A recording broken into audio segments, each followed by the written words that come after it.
철학이 왜 그렇게 중요한가를 143강에서 목놓아 강의했어요. 철학은 왜 그렇게 중요한가? 이것을 가르쳐야 돼요. 이것을 안 가르치는 학교는 학교일 필요가 없어요. 그건 학원이죠. 학원에서 연습하는 거예요. 수학 문제 풀고 영어 문제 풀고 국어 문제 풀고 과학 문제 푸는 거예요. 문제 푸는 기계를 만드는 거죠. 사람을 만드는 게 아니라. 이제는 사실 문제를 풀 필요도 없어요. AI가 나와서 문제를 제기하는 것이 중요해요. 문제가 뭐지 우리 사회에? 이 문제를 제기하는 거, 문제의식을 갖고 질문하는 능력을 길러야 돼요. 근데 아직도 문제 푸는 기계를 만들고 있어요, 지금.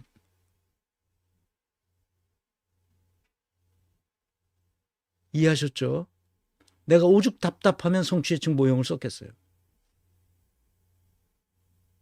서서히 약 한 10년에 걸쳐, 10년도 넘죠. 10년에 걸쳐서 서서 한양대 있을 때니까 그때 2009년, 2010년, 11년, 12년 이때 내가 글로벌하게 쓰는 이 영양 진단 모형을 만들어서 우리나라에도 언젠가 쓰도록 해야 되겠다 하고 그때 시작했어요.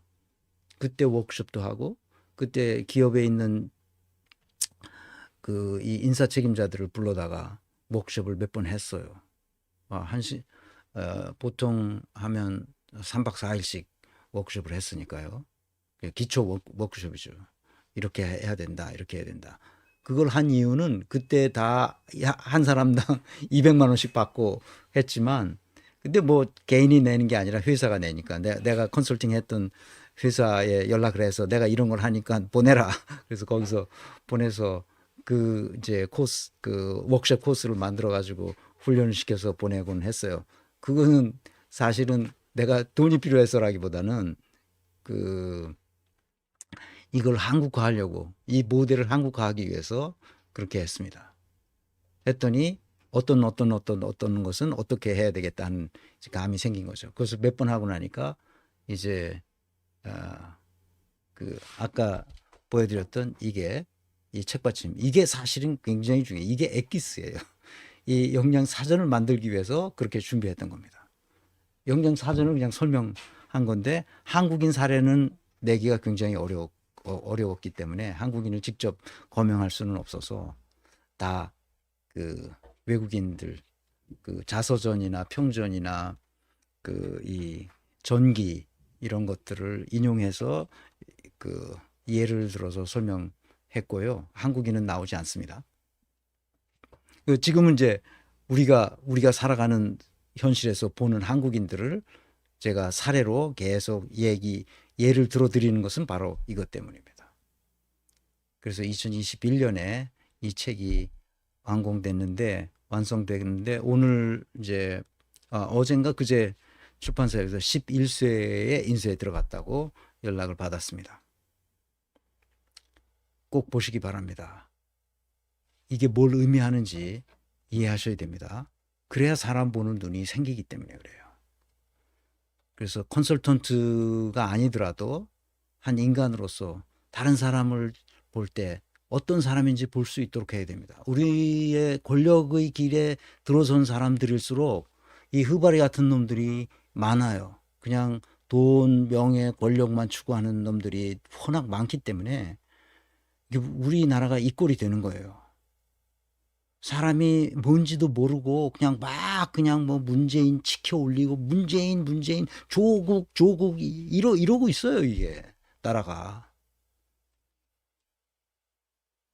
그래서 나는 한동훈에게 정치란 무엇인가를 물으려고 합니다.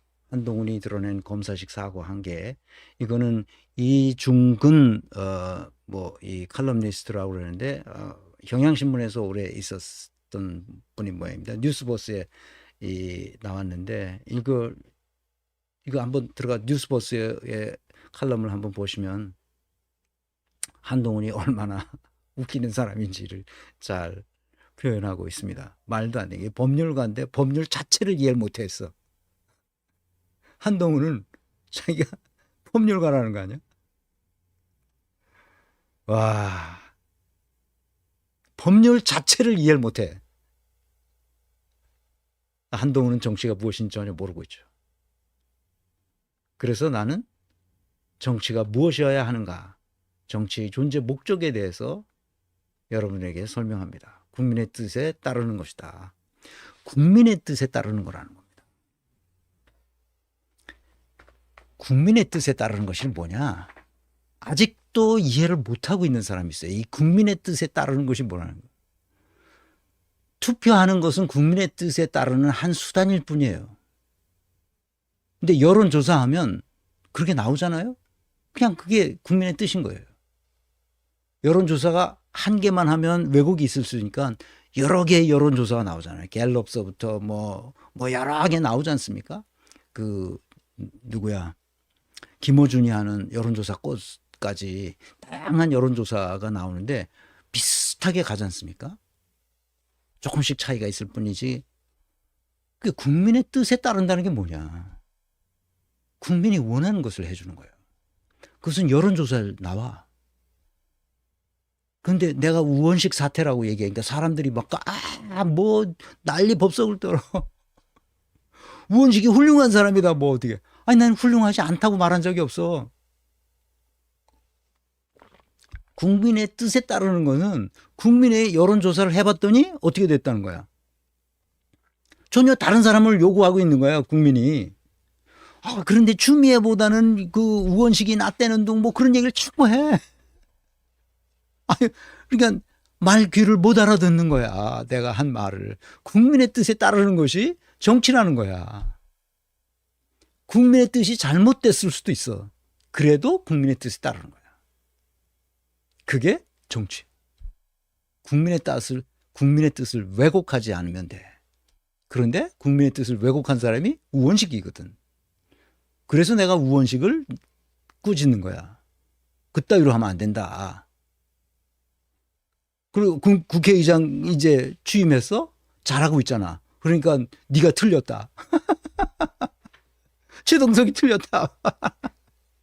이렇게 말하는 이게 문해력이 없는 사람이 있어. 이게 말귀를 못 알아듣는 사람이 있어. 우원식이 잘하고 못하고를 내가 논하는 게 아니라니까. 추미애가 잘하고 못하고를 논하는 게 아니야. 추미애가 더 못할 수도 있어.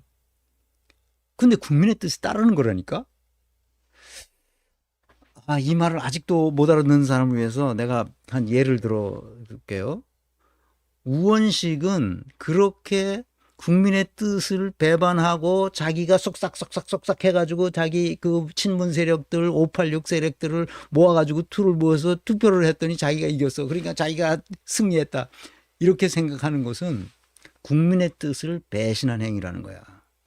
그래서 잘못한 거지. 이것이 형법으로 그 벌을 줄 수 있는 것은 아니지만 그것은 국민의 뜻을 배신한 행위로서 정치적 책임을 져야 된다는 거야.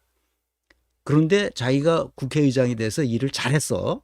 그러면 어떻게 되는 거야 이게? 일을 잘했어. 그럼 어떻게 되는 거야? 잘한 거지. 그런데 국민의 뜻을 배신한 것은 배신한 것으로 남아있어요. 계속.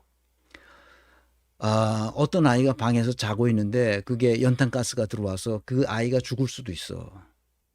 그런데 강도가 창문을 깨고 거기 들어가서 강도 짓을 했어.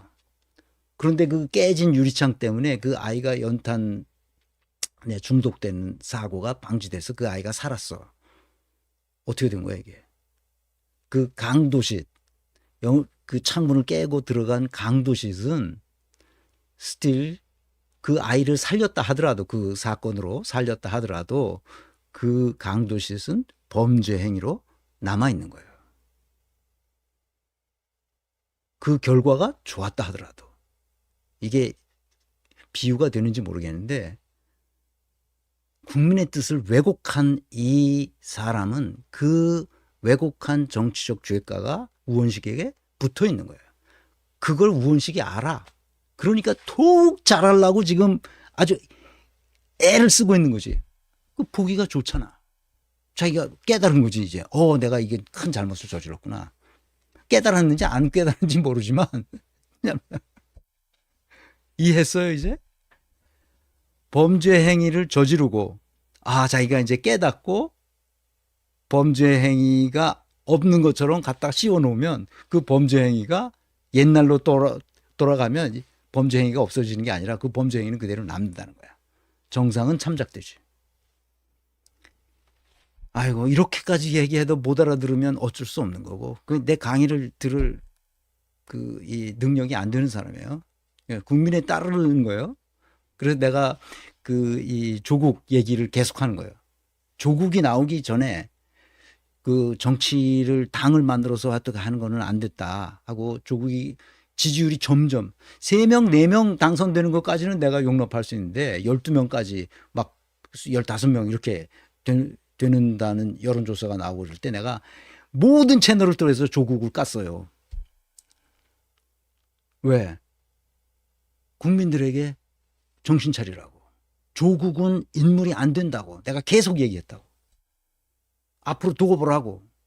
안 될 테니까 지금 돌아서라고 내가 시민들한테 얘기했어요. 왜? 국민의 뜻을 바꾸기 위해서 내가 노력했지. 그런데 결론은 12석이 나왔어요. 12석이 국민의 뜻이었단 말이야. 최종적인 뜻이지. 최종 주권자의 선택이란 말이야. 그거 어떻게 어쩔 수 없어. 내가 어떻게 할 수 있는 길이 없어. 그걸로 끝. 그래서 그 다음은 그걸 현실로 인정해 주는 거야. 그것이 국민의 뜻에 따르는 행위야. 국민의 뜻을 바로잡기 위해서 노력하지만 일단 심판이 떨어졌으면 그걸로 끝이야. 그럼 국민의 선택이니까 12석은 12석대로 인정해 주고 조국이 잘하도록 말해줘야 되지. 잘할 가능성이 없지만 국회에 들어가서 첫 번째 한 일이 화장실이죠. 조국이 어떤 인물이라는 걸 가장 정확히 보여준 게 바로 그 화장실 사건이야. 국민을 그 다음에 국민의 뜻에 따르는 행동을 하고 국민을 주인으로 섬기는 거야. 시민의 몸에 맞는 옷을 만들어 입혀주는 거죠. 주인이기 때문에 그래요.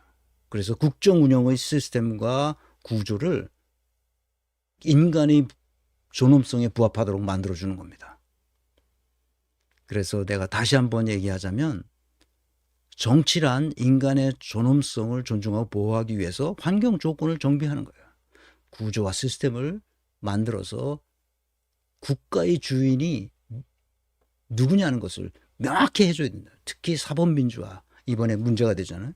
국토민주화, 교육민주화, 경제민주화, 정치민주화 반드시 해야 된다. 이게 바로 뭐야? 정경사교국이라고 외우자는 말이야. 정경사교국 이 5개 영역에서 모든 것을 민주화해야 돼. 국민이 주인이므로 재판도 국민의 힘으로 해야 됩니다. 국민의 의사로 재판할 수 있어야 돼요. 국민의 의사로 교육하고 국민의 의사로 국토를 분권화시켜야 됩니다. 정치도 마찬가지고 경제도 마찬가지입니다.